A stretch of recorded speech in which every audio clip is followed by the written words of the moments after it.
Poderoso Dios. Nada, Dios le bendiga y buenas noches. Amén. Vamos a estudiar un poquito esta noche el secreto de doblar la rodilla. Vamos a estudiar un poquito este asunto.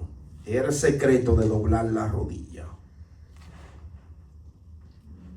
Y vamos al libro de Romanos capítulo 14, verso 11. Romanos capítulo 14, verso 11. Vamos a hablar un poquito de qué secreto hay cuando uno dobla la rodilla, ¿me entiende? Hay gente que tiene problemas en sus rodillas, no hay problema porque todo es reverencia. Pero hay gente que el que pueda doblar su rodilla tiene que doblarla. Y le vamos a hablar por qué las personas tienen que doblar su rodilla delante de Dios. Amén. En Romanos 14, 11 dice: porque escrito está, vivo yo, dice el Señor, que ante mí se doblará toda rodilla y toda lengua confesará a Dios.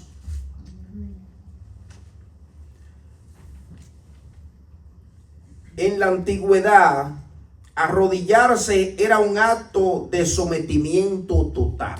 Es lo primero.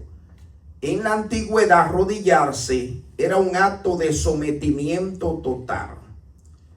En todas las culturas del antiguo Oriente, arrodillarse ante un rey o soberano era una forma visible de decir: reconozco tu autoridad sobre mí. No soy igual a ti. Mi vida y destino depende de tu palabra. Era una declaración de lealtad, obediencia y reconocimiento de soberanía. Esto era lo importante de arrodillarse en la antigüedad. Dice acá, la palabra arrodillarse viene del hebreo barak, que significa arrodillarse, bendecir, adorar, rendir homenaje.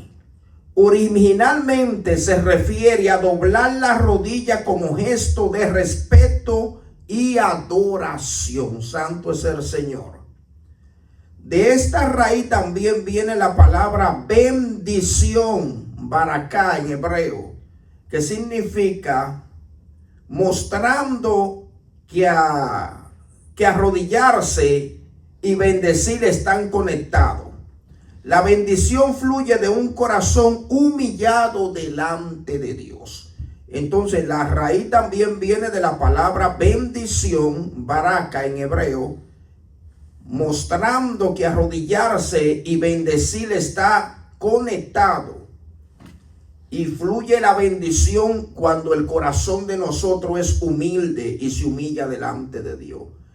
En la mentalidad hebrea, arrodillarse no era solo una postura física, sino una expresión visible del corazón rendido ante la autoridad divina. Doblar la rodilla significa reconocer que toda fuerza, todo poder y vida depende de Dios y no de hombre. Alguien busque segunda de Crónicas capítulo 7 verso 3. Tenga su Biblia al día y al lado suyo. Segunda de Crónicas capítulo 7 verso 3. Lea. Dice: y como vieron todos los hijos de Israel descender el fuego y la gloria de Jehová sobre la casa, cayeron en tierra sobre sus rostros en el pavimento y adoraron, confesando a Jehová y diciendo que es bueno, que su misericordia es para siempre. Amén. Entonces, ¿qué tipo de lenguaje y verdades revelan las personas que oran de rodillas en el mundo espiritual? Vamos a entender esto un poquito. ¿Qué tipo de lenguaje y verdades revelan las personas que oran de rodillas en el mundo espiritual? Número 1, sumisión total a la soberanía de Dios. Cuando una persona se arrodilla delante de Dios, está diciendo: yo tengo una sumisión total y reconozco que Dios es soberano. La palabra sumisión proviene del latín sumisio, que significa colocar debajo, rendir, someterse a una autoridad. Espiritualmente, sumisión significa alinearse voluntariamente bajo el gobierno de Dios. Cuando usted está de rodillas, está diciendo, yo me estoy alineando. Yo me estoy alineando ¿a qué? Al diseño de Dios en mi vida. Alguien busque Apocalipsis capítulo 5 del verso 8 al verso 9. Y otra gente tenga Filipenses capítulo 2 verso 10, 11. Y otra gente tenga Génesis 17 del 3 al 5. Apocalipsis 5 del 8 al 9. Amén. Lea. Y cuando hubo... Tienen que leerlo un poquito duro que están acá. Ok. Y cuando hubo tomado el libro, los 4 seres vivientes y los 24 ancianos se postraron delante del Cordero. Todos tenían arpas y copas de oro llenas de incienso, que son las oraciones de los santos, y cantaban un nuevo cántico, diciendo: digno eres de tomar el libro y de abrir sus sellos, porque tú fuiste inmolado y con tu sangre nos has redimido para Dios, de todo linaje y lengua y pueblo y nación. Entonces dice, y cuando hubo tomado el libro, los 4 seres vivientes y los 24 ancianos, ¿qué hicieron? Se postraron delante del Cordero. Y si los 24 ancianos y los 4 seres vivientes se postraron delante del Cordero, nosotros también tenemos que rendir homenaje y reverencia a Dios. Entonces, cuando usted se arrodilla, no está arrodillando por arrodillarse, tiene que entender lo que está haciendo. Porque quizá usted se arrodillaba, pero no sabía, bueno, yo me arrodillé ahora, pastor, y ya, pero usted tiene que entender cuáles son los beneficios de arrodillarse.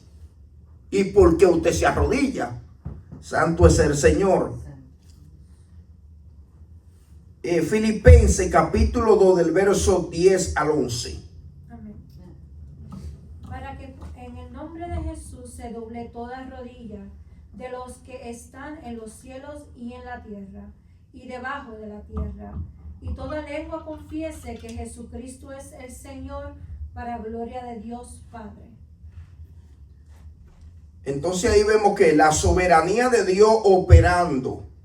Dice, para que en el nombre de Jesús se doble toda rodilla, no en el nombre de Mahoma, no en el nombre de la Virgen, no en el nombre de ningún ídolo, sino en el nombre de Jesús, porque el único nombre que se reconoce en el cielo para dar entrada al Padre es Jesucristo. Amén. No hay otro nombre dado a los hombres en el cual puedan ser salvos sino Jesucristo. En Génesis 17 del 3 al 5. Amén. Entonces Abraham se postró sobre su rostro, y Dios habló con él diciendo: he aquí mi pacto es contigo, y serás padre de muchedumbre de gente, y no se llamará más tu nombre Abraham, sino que será tu nombre Abraham, porque te he puesto por padre de muchedumbre de gentes. Entonces entendemos acá qué tipo de lenguaje y verdad revelan las personas que oran de rodillas en el mundo espiritual. Una de las cosas que revela cuando usted se arrodilla es sumisión total a la soberanía de Dios. Usted está diciendo, Dios es el soberano, Dios es el Dios de Dios. Se está reconociendo esto en el mundo espiritual. Santo es el Señor. Por eso es que vemos que cuando automáticamente los 24 ancianos y los 4 seres vivientes, ¿qué hicieron? Reconocieron que la soberanía de Jesucristo. Porque dice la palabra que Él fue el único digno de desatar los sellos. Reconocieron que había una soberanía en el Hijo por medio a que había vencido en la cruz del Calvario. Entonces, cuando usted se arrodilla, tiene que entender que hay una sumisión total a la soberanía de Dios. Número 2, humildad del corazón. Cuando usted se está arrodillado, está diciendo, estoy humillado, soy humilde delante de Dios. Todo el que entraba a la presencia de un rey en la antigüedad tenía que arrodillarse. Por eso es que el judío mayormente no se arrodillaba delante de hombres, porque ellos entendían todas estas cosas, que si se arrodillaban estaban diciendo, este hombre es Dios, o este hombre es superior al Dios que yo le sirvo. Algunos se arrodillaban, pero era reconociendo solamente el gobierno, pero no reconociéndolo como si eran dioses. Recuerden que los faraones pensaban que eran dioses. Nabucodonosor pensaba que era un dios, que también edificó que una estatua para que le adoren. Porque era una ley que ellos tenían para que se inclinen delante de ellos a pedir como si ellos eran dioses. Humildad del corazón.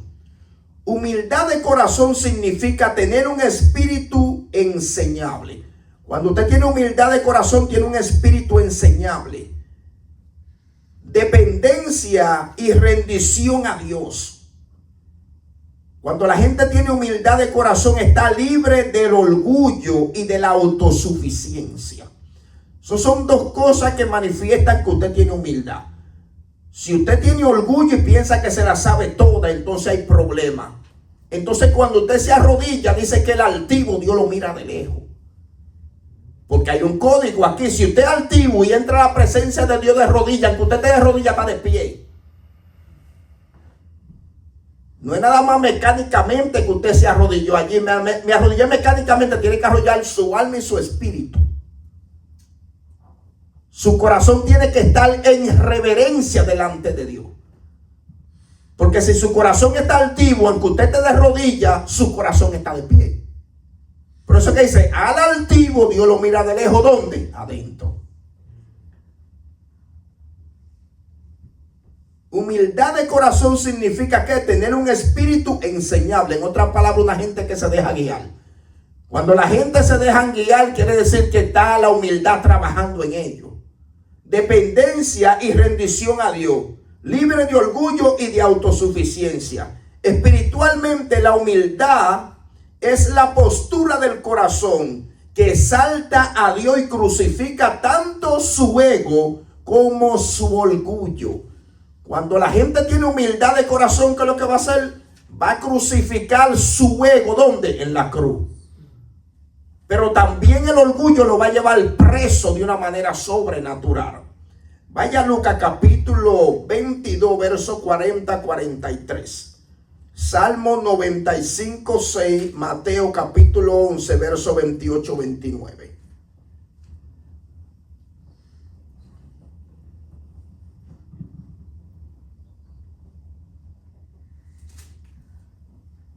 El tema es el secreto de doblar la rodilla, entendiendo por qué usted dobla la rodilla delante de Dios. ¿Quién encontró Lucas 22 del 40 al 43, Salmo 95, 6, Mateo 11 del 28 al 29? Dele. Y como llegó a aquel lugar les dijo, orad que no entréis en tentación. Y él se apartó de ellos como un tiro de piedra y puesto de rodillas oró, diciendo, Padre, si quieres, pase este vaso de mí, empero no me haga mi voluntad sino la tuya. Entonces entendemos, ¿cómo? No, se me olvidó el 43. Y él apareció un ángel del cielo confortándolo. Exactamente, entonces entendemos acá que ¿qué Jesús estaba haciendo? ¿Alguien me puede decir qué pasó con Jesús acá? Él se estaba humillando. Se estaba humillando, ¿qué más? Estaba reconociendo que Dios era el Señor. Reconociendo que, ¿qué más? Se arrodilló. Estaba de rodillas, ¿qué más? Estaba diciéndole al Padre que pasara, que hiciera su voluntad. Ustedes tienen la palabra ahí, tienen la Biblia. Estamos estudiando, tienen que tener la Biblia abierta. Que pasara de él esa copa. Pasa de mí esta copa. ¿Y qué más decía Jesús? Pero no se haga mi voluntad sino la de él. Entonces, ¿qué usted entiende por eso? que no debemos hacer la voluntad de nosotros, sino la voluntad de Dios. Exactamente, que Jesús se sometió. Al someterse, Jesús está diciendo, me estoy negando a mí mismo. Él dijo, no se haga mi voluntad, sino la tuya. En otras palabras, ahí es que entra negarse a qué, a ti mismo para hacer la voluntad de Dios. Por eso es que la gente humilde se niega a sí mismo, el que no humilde no. El que no humilde sufre de orgullo y de autosuficiencia. Porque Jesús es el ejemplo de cada uno de nosotros. Y si Él es Dios y descendió a la tierra y se sometió, nosotros también tenemos que seguir el ejemplo de Cristo. Amén. Salmo 95:6. Venid, adoremos y postrémonos, arrodillémonos delante de Jehová nuestro Hacedor. Exactamente, reconociendo que Él es soberano. Venid, usted no puede entrar a la iglesia y quedarse parado. Hay iglesias que la gente entra y se quedan parados. Usted tiene automáticamente, usted entró a la presencia del Rey. Usted tiene que entender que espiritualmente usted entró a la presencia de un Rey. Sí, Señor. Usted no puede pensar que llegué a la iglesia y comenzar a hablar, dice, calle todo el mundo en la presencia de Dios, entrando con reverencia. Usted no va a entrar a la Casa Blanca con un bullizo, lo van a sacar preso automáticamente. ¿Usted va a entrar a la Casa Blanca con un bullizo? No. Entonces, ¿por qué la gente entra a la casa del Rey con un bullizo y un desorden? Usted tiene que entender que espiritualmente usted está en la presencia de un Rey. Yes, Jesus. Y si usted entra y no hace reverencia delante de ese Rey, hay un problema. Porque entonces usted no está reconociendo y está irrespetando la presencia de ese Rey. Por eso es que está diciendo el Salmo, venid y adoremos y postrémonos, arrodillémonos delante de Jehová nuestro Hacedor. Mateo 11, 28 al 29. Amén. Venid a mí todos los que estéis trabajados y cargados, y yo os haré descansar. Llevad mi yugo sobre vosotros y aprended de mí, que soy manso y humilde de corazón, y hallaréis descanso para vuestras almas. ¿Qué usted entiende por eso? Fácil y ligera. ¿Qué usted Que entiende? tenemos que ser humildes.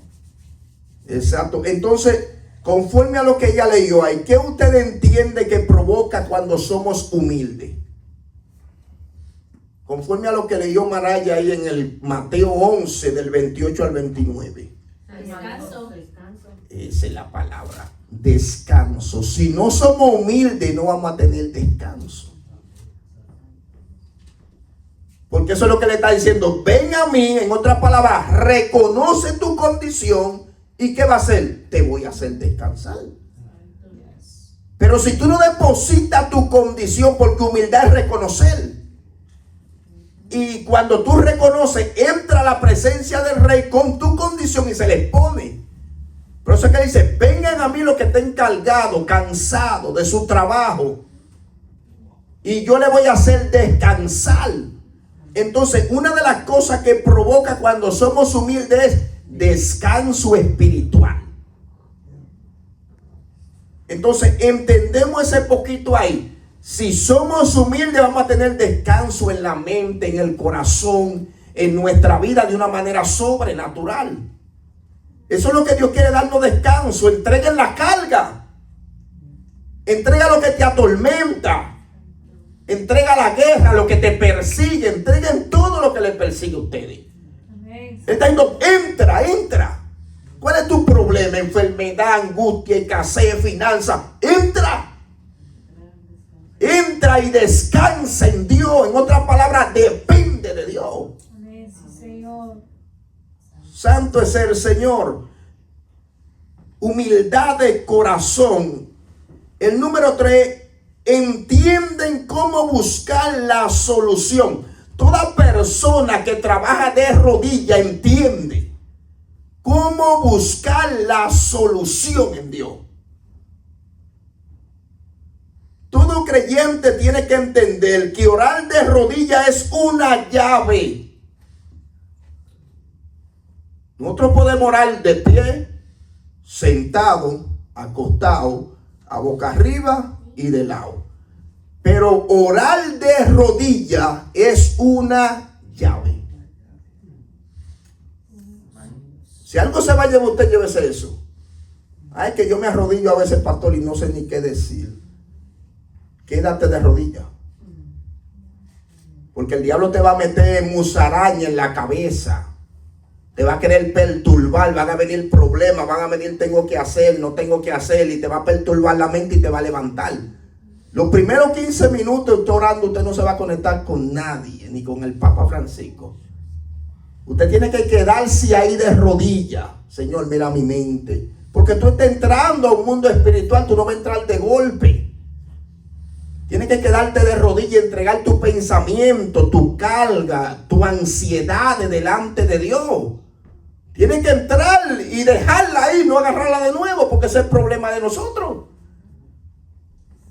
Que entra la presencia ahora, pero después agarra la carga y se la lleva. Entonces, ¿por qué estás orando? Es una locura. Dice, Señor, te deposito esta carga, esta botella ahí. Y después cuando te vas, Señor, no te olvides de darme la botella de nuevo. Entonces, ¿para qué tú estás orando? Estás perdiendo tu tiempo. Porque si tú estás orando y tienes la misma angustia, no estás orando. Tú no estás orando, estás perdiendo el tiempo. Todo creyente tiene que entender que orar de rodillas es una llave. Juan, capítulo 11, verso 32-34. Busque eso para que usted vea lo poderoso que es orar de rodillas. Que es postrarse delante de Dios. Lo poderoso que es postrarse delante del Rey. Lea. Juan 11, capítulo 11, verso 32-34. Luego, cuando María llegó al lugar donde estaba Jesús y lo vio, se postró a sus pies diciéndole, Señor, si hubieras estado aquí, no habría muerto mi hermano. Entonces Jesús, al verla llorando y al ver a los judíos que habían venido junto con ella, también llorando, se conmovió en espíritu y se turbó.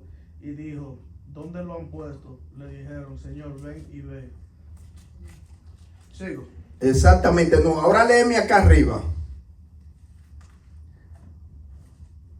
¿A dónde? Te digo ahora.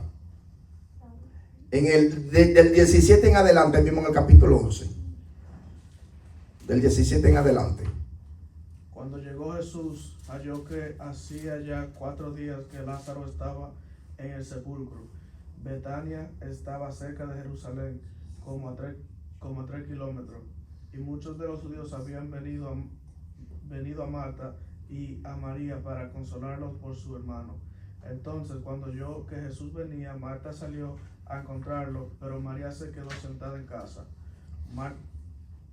Sigue. Marta le dijo a Jesús, Señor, si hubiera estado aquí, mi hermano no habría muerto. Pero ahora también sé que todo lo que pidas a Dios, Dios te lo dará. Jesús le dijo, tu hermano resucitará. Marta le dijo, yo sé que resucitará en la resurrección en el día final. Jesús le dijo, yo soy la resurrección y la vida. El que cree en mí, aunque muera, vivirá. Exactamente. ¿Cuál fue la dos diferencias entre Marta y María? María sabía quién era Jesús. Estaba su corazón confiado de que él iba a hacer lo que iba a hacer. Si era. No. María se quedó en la casa. No. La fe. Estamos hablando del secreto de orar, de rodillo, de inclinarse delante de Dios. Las dos diferencias entre María y Marta fue que Marta fue sin reverencia. Si usted mira, ella no se arrodilló. Ella no pudo provocar el milagro, porque aunque fue a pedir el milagro, fue con la actitud incorrecta. Y usted no puede entrar a la presencia de un rey con una actitud como si usted se lo merece todo. Ella entró dándole una pelelengua al maestro. Si usted mira ahí, Marta, para consolar a su hermano, déjame ver acá que entró Marta. Y Marta dijo, Jesús, Señor, si hubiese estado aquí, mi hermano no habría muerto. Mas también sé que ahora que todo lo que pida a Dios, Dios lo dará. Oiga cómo entró Marta. Si hubiese estado aquí, mi hermano no había muerto. en el verso 21, pero mire cómo entró María. Del verso 28 en adelante, di que En el 32. en el 32, ¿qué dice? María, cuando llegó donde estaba Jesús, al verle, se postró a sus Exactamente. Entonces, postrarse delante de Dios es una llave. Marta no pudo provocar el milagro, no Marta de la iglesia, sino la de la Biblia. ¿Me entiendes? Entonces, Marta no pudo provocar el milagro porque entró como con una actitud de irreverencia delante del rey. Tú no puedes ir delante de Dios como si Dios un muchacho. Entró como lo encontró como exigiéndole que no estuvo ahí y su hermano falleció. Y no se postró. Como reclamándole. Pero reclamándole, pero sin reverencia. Porque tú mira, dijeron la misma palabra las dos. La única diferencia fue que una tuvo reverencia y la otra no tuvo reverencia. Usted mira, y fue el mismo lenguaje. La diferencia fue que María tenía la llave. Y automáticamente Jesús escuchó a María que dice, se le compungió el corazón. ¿Por qué? Porque entró al corazón de Dios.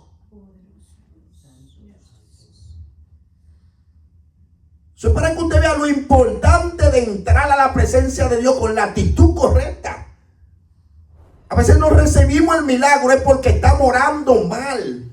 Porque tenemos una actitud como si Dios es un muñeco y Dios tiene que hacer lo que nosotros queramos y cuando nosotros queramos. Y no tenemos reverencia ni respeto delante del Rey de Reyes y Señor de Señores. Santo Dios.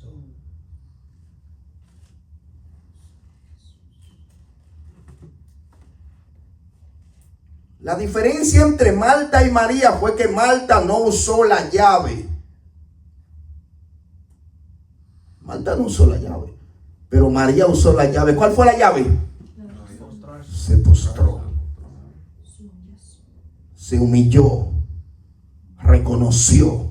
Dijo, yo estoy delante del soberano, aunque quiera un milagro, tengo que humillarme, tengo que postrarme, tengo que reconocer que estoy delante de un rey. Aunque Jesús se hizo hombre y entendió que había algo superior en el maestro. Y uno tiene que entender que en el maestro hay algo superior. Mateo 9:18, Mateo 8:2, Mateo 15:25-30. Cada quien agarre algo. Para que usted vea que es necesario provocar el milagro, pero con la llave. Mateo 9. Mateo 9:18. Mateo 8:2 y Mateo 15:25-30. Lea. Amén. 9:18. Dale. Hablando él estas cosas a ellos, he aquí vino un principal y le adoraba, diciendo, mi hija es muerta, poco ha, me ven y pon tu mano sobre ella y vivirá. Ok, mira acá. Dame leerla aquí porque Will tiene una versión en griego ahí. Mientras él le decía estas cosas, vino un hombre principal y se postró ante él, diciendo, mi hija acaba de morir, mas ven y pon tu mano sobre ella y vivirá. ¿Qué hizo este hombre? ¿Usó qué? La llave. Él dijo, yo no puedo entrar delante del maestro sin postrarme porque yo necesito un milagro. Y ellos entendían porque son una gente que eran guiados por reyes por esa área. Por ahí gobiernan reyes, emperadores. Y ellos entendían el principio y la cultura. Santo es el Señor. ¿Qué dice Mateo 8:2? Amén. Y he aquí vino un leproso y se postró ante él diciendo, Señor, si quieres puedes limpiarme. Ajá, y si sigue leyendo para que tú veas. Jesús entendió la mano y le tocó, diciendo, quiero ser limpio. Y al instante su lepra desapareció. Porque Dios siempre quiere. Jesús dijo, sí quiero. Eso dijo Jesús, sí quiero. Pero ¿por qué Jesús dijo, sí quiero? Porque el hombre se postró. El hombre se humilló. El hombre reconoció. El hombre tocó el corazón de Dios. Y lea Mateo 15, 25 al 30. Amén. Entonces ella vino y se postró ante él diciendo: Señor, socórreme. Respondiendo él dijo: No está bien tomar el pan de los hijos y echarlo a los perrillos. Y ella dijo: Sí, Señor, pero aún los perrillos comen de las migajas que caen de la mesa de sus amos. Entonces respondió Jesús y dijo: Oh mujer, grande es tu fe, hágase contigo como quieres. Y su hija fue sanada desde aquella hora.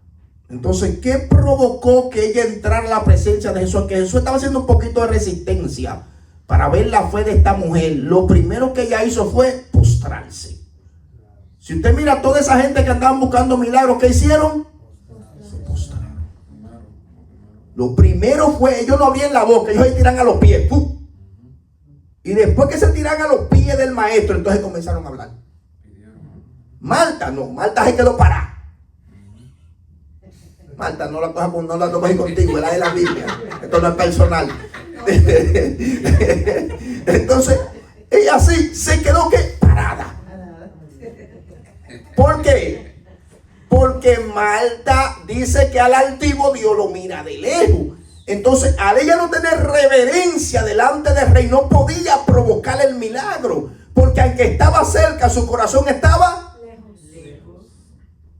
Por eso es que a veces dice la palabra: este pueblo de labio me honra, pero su corazón está ¿qué? Lejos de mí.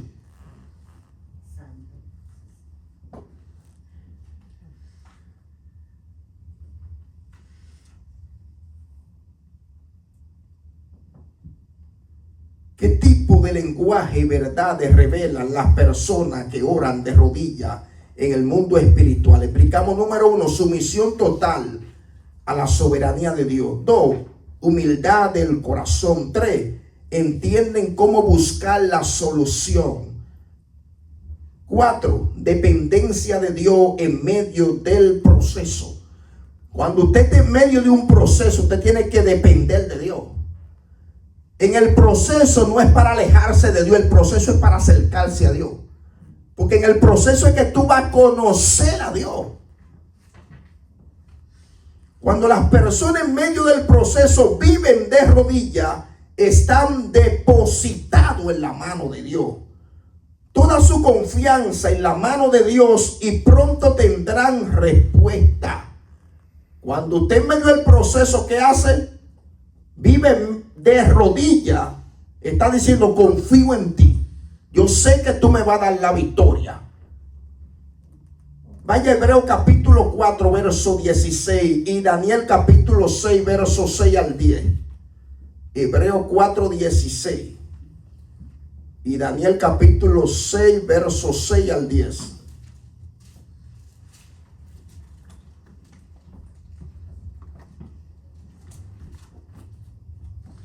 Hebreo 4, 16. Amén. Acerquémonos pues confiadamente al trono de la gracia, para alcanzar misericordia y hallar gracia para el oportuno socorro. ¿Qué nos está diciendo Dios a nosotros con esa palabra? Que nos acerquemos. ¿En medio de qué? Porque le está hablando de socorro. Está hablando de buscar misericordia. Está hablando de tiempos difíciles, de pruebas, de tribulación. Y la dirección que Dios le está dando a nosotros es que nos acerquemos.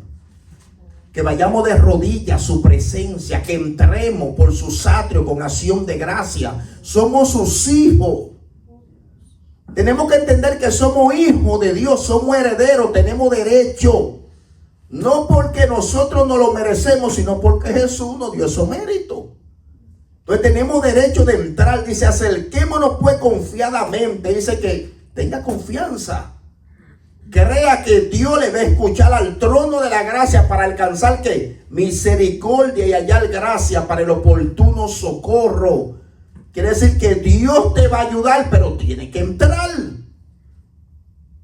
Daniel capítulo 6, versos 6 al 10. ¿Quién lo agarró? Amén. Lea. Entonces estos gobernadores y Sátrapas se juntaron delante del rey y le dijeron así: Rey Darío, para siempre vive.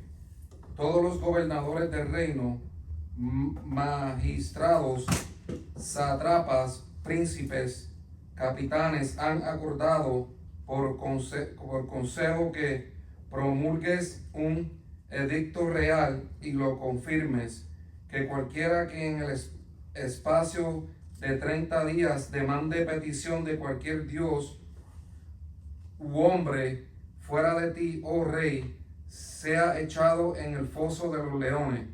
Ahora, oh rey, confirma el edicto y fírmalo, para que no pueda ser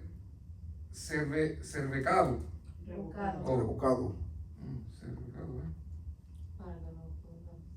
O ser revocado conforme a la ley de Media y de Persia, la cual no puede ser abrogada.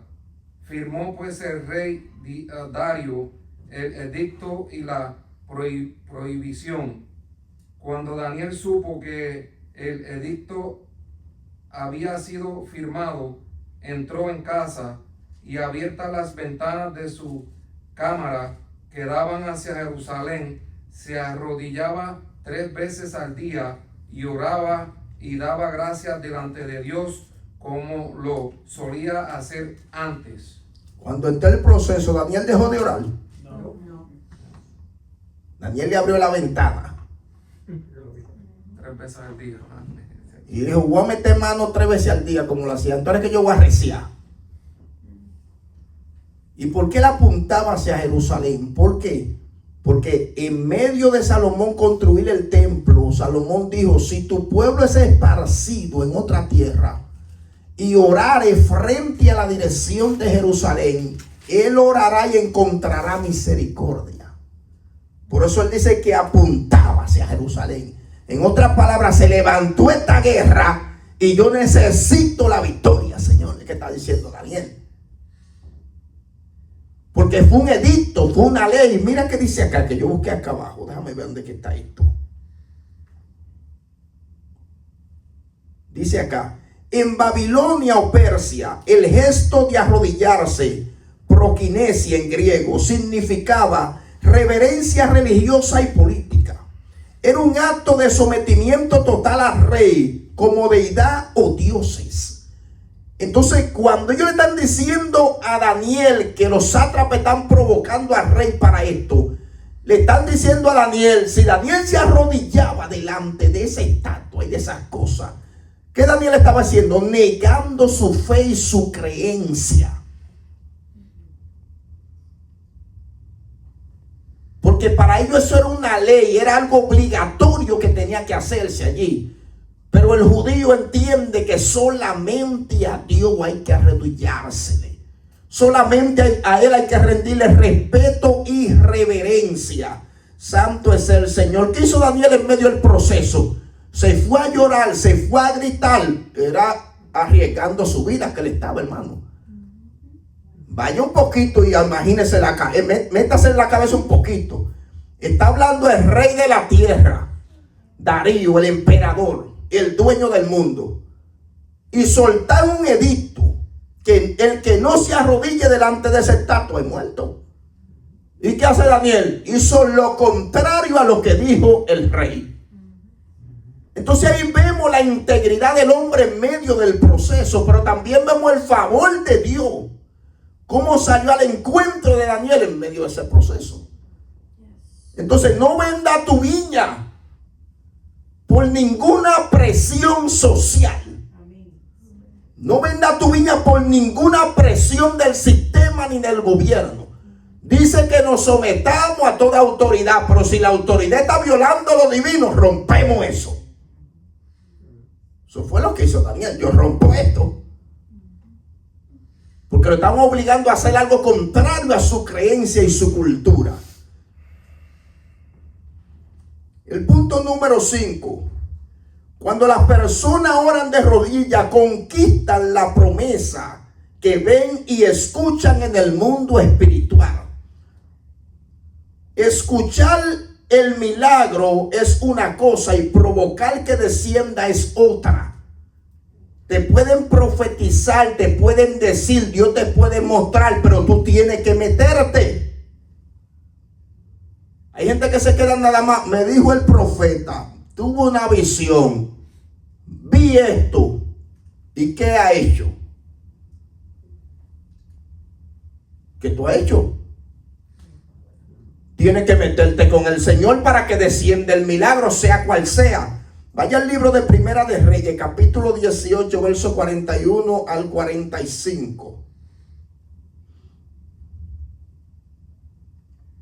Primera de Reyes, capítulo 18, verso 41 al 45. Amén. Lea.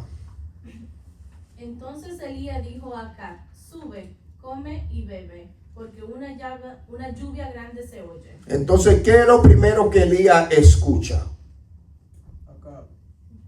No, ¿qué es lo primero que Elías escucha? Él le está dando una dirección acá, pero ¿qué es lo que Elías escucha? La lluvia. Léame ahí, tengan con la Biblia abierta. La lluvia. ¿Dónde Elías escuchó la lluvia?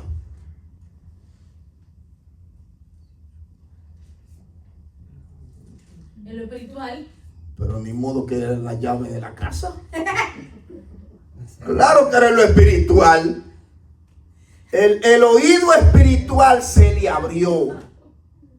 Y al abrírsele el oído espiritual, escuchó una bendición en el mundo espiritual. Eso es como que se te abran los ojos espirituales y tú veas que viene una bendición.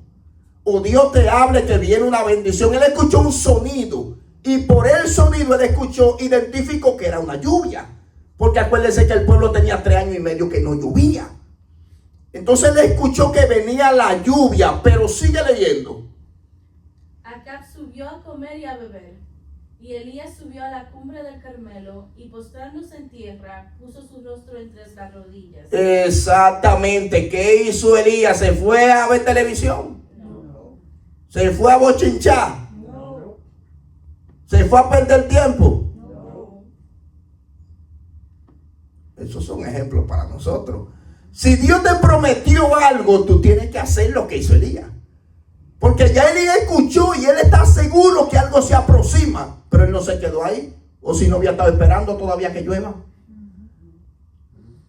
Sigue leyendo.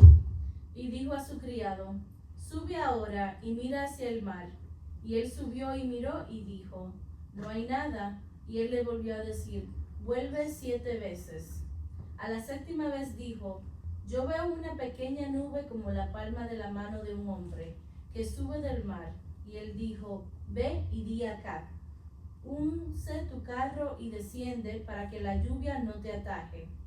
Y aconteció que estando en esto, que los cielos se oscurecieron con nubes y viento, y hubo una gran lluvia, y subiendo Acab vino a Jezreel.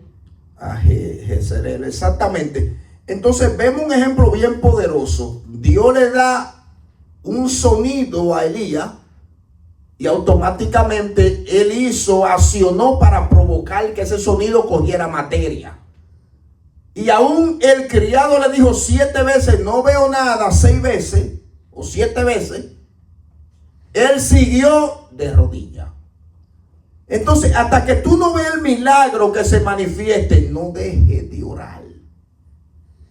No te rindas, sigue orando, que si no viene a la primera, puede venir a la segunda. Si no viene a la segunda, puede venir a la tercera. Y si no viene a la tercera, viene a la cuarta. Si no viene a la cuarta, viene a la quinta. Y si no viene a la quinta, va a venir a la sexta. Pero si no viene a la sexta, ten seguro que a la séptima va a venir.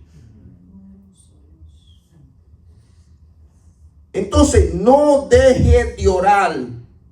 Las promesas se conquistan como de rodillas. Punto 6. Orar de rodillas hace 3 cosas bien poderosas en la guerra espiritual. 3 cosas. Cuando usted ora de rodillas. Número 1, te fortalece espiritualmente. Cuando tú oras de rodillas, te va a fortalecer tu vida espiritual. Te va a renovar la fuerza y va a poder tener fuerza para enfrentarte con el enemigo. Pero si no está orando, ¿cómo va a pelear espiritualmente? va a estar débil espiritualmente. Santo es el Señor. Efesios capítulo 6, versos 10-12. Alguien tenga primera de Samuel 23:2 cuando le diga, y segunda de Corintios capítulo 10, versos 4-6. Efesios capítulo 6, verso del 10-12. Lea, Will, puede leer. El padre Corintios usted me habló en griego, hay una cosa ahí. Efesios capítulo 6, verso 10-12. Primera de Samuel 23:2 y segunda de Corintios capítulo 10 del verso 4 al 6. Okay. Por lo demás, hermanos míos, confortaos en el Señor y en la potencia de su fortaleza. Exactamente. Lo primero que Pablo está diciendo, ¿qué fue lo que dijo? ¿Qué te entiende por esos primeros versos? Ese primer verso. Uno tiene que tener confianza porque el Señor tiene todo el poder. Exactamente. Pero ¿qué usted entiende que Pablo le está diciendo a la iglesia?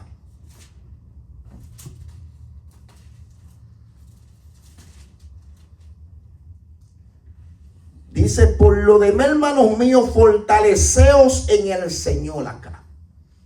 Y en el poder de su fuerza. ¿Qué es lo que Dios te está diciendo? Porque ahí va a hablar de guerra espiritual. Sí. Entonces está hablando que nosotros antes de una guerra espiritual tenemos que estar como fortalecidos. La gente no puede dar. ¿Usted ha visto un boxeador peleando una pelea detrás de otra? Nunca. El boxeador pelea y después de 3 o 4 o 5 meses, un año, preparándose y restaurándose nuevamente para volver a pelear. Entonces usted peleando, guerra por la mañana, guerra en la tarde, guerra en la noche, guerra en el sueño, tiene que descansar para que su fuerza se renueve. Siga leyendo. Vestíos de toda la armadura de Dios para que podáis estar firmes contra las asechanzas del diablo. Porque no tenemos lucha contra sangre y carne, sino contra principados, contra potestades, contra señores del mundo, gobernantes de las tinieblas, contra las malicias espirituales en los aires. Exactamente. Entonces está diciendo, pero lo primero que nos dice, por lo demás, hermano mío, fortaleceo en el Señor. ¿Y cómo no se fortalece? En la oración, en el ayuno, antes de hacer la guerra espiritual. Usted tiene una batalla en la casa, bueno, ya usted no ha podido con la guerra de la boca. Entonces, ¿qué usted tiene que hacer? Cambiar la estrategia. Vamos ahora de rodillas. Si usted no ha podido con la lengua, entonces tiene que cambiar la estrategia. Orar de rodillas hace 3 cosas bien poderosas en la guerra espiritual. La número 1, ¿cuál es? Fortalecerte espiritualmente. Te da dirección. Primera de Samuel 23:2. Entonces David consultó al Señor diciendo, iré a atacar a esos filisteos. Y el Señor respondió a David, ve, ataca a los filisteos y libra a Keilah. Exactamente. Antes de hacer una guerra espiritual, ¿qué fue lo primero que hizo? Se fue. Consultó, se fue de rodillas delante de Dios. Peleo, no peleo, hago la batalla, no hago la batalla. Está buscando una dirección porque sin Dios no podemos hacer guerra. Usted no puede entrar solo a la guerra espiritual. Dios tiene que ir delante de usted. Número 3, te dice cómo hacerla también cuando nosotros estamos de rodillas. Vaya a segunda de Corintios, capítulo 10, versos 4-6. Amén. Porque las armas de nuestra milicia no son carnales, sino poderosas en Dios para la destrucción de fortalezas, derribando argumentos y toda altivez que se levanta contra el conocimiento de Dios, y llevando cautivo todo pensamiento a la obediencia a Cristo, y estando prontos para castigar toda desobediencia cuando vuestra obediencia sea perfecta. Exactamente, ahí está la estrategia, cómo te hace guerra espiritual. Porque las almas de nuestra milicia, ¿cómo te vence el odio? ¿Cómo te vence la falta de perdón? Entonces vamos a practicar eso. Porque ahí es que está la guerra espiritual, el mal y el bien. ¿Dónde está en su voluntad? No está lejos eso. Es dentro de usted, dentro de la gente, dentro del corazón. Ahí es que está la guerra. Hay una voluntad hacia el bien, hay una voluntad hacia el mal. Está Dios y está el diablo. Está el deseo de la carne y está el deseo del espíritu que quiere servirle a Dios. Entonces la guerra está dentro de nosotros. ¿Y cómo vencemos eso? Haciendo lo contrario a lo que quiere nuestra carne. Ahí es que está la guerra espiritual dentro de usted. Me hizo algo malo y no voy a perdonar. ¿Cómo tú vences eso? Perdonando. De otra forma, el enemigo te venció. Dice que no nos dejamos vencer de lo malo, sino vencer lo malo con lo bueno. Y por último, todo creyente tiene que entender que la oración en secreto manifiesta la victoria en público. La oración en secreto manifiesta la victoria en público. Esto es lo último, Mateo 6:6. Alguien lo agarre.